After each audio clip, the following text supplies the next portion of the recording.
नागपूर हिंसाचार प्रकरणासंदर्भात बातमी आहे। काँग्रेस नागपुरामध्ये सद्भावना रॅली काढणार आहे। 16 एप्रिलला काँग्रेस रॅली काढणार आहे। काँग्रेस रॅलीमध्ये शक्ती प्रदर्शन केलं जाणार आहे। रॅलीमध्ये रमेश चेन्नीथला, हर्षवर्धन सपकाळ उपस्थित राहणार आहे।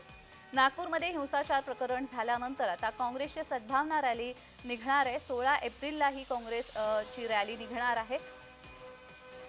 नागपूरमध्ये झालेल्या हिंसाचार प्रकरणानंतर काँग्रेसकडून सद्भावना रॅली काढण्यात येणार आहे आणि या रॅलीद्वारे जोरदार शक्ती प्रदर्शन देखील नागपूरमध्ये केलं जाणार आहे। या संदर्भात अधिक माहिती देण्यासाठी आमचे प्रतिनिधी तेजस मोहातुरे आपल्यासोबत जोडले गेलेले आहेत। तेजस, या सद्भावना रॅली संदर्भात अधिकचा तपशील।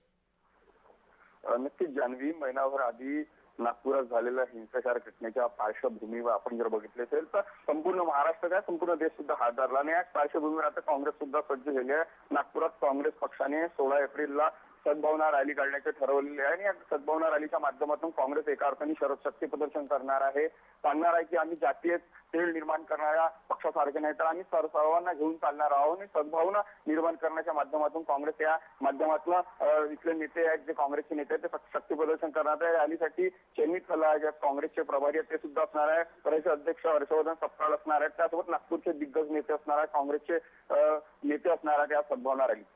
अगदीच धन्यवाद तेजस दिलेल्या सविस्तर माहितीसाठी।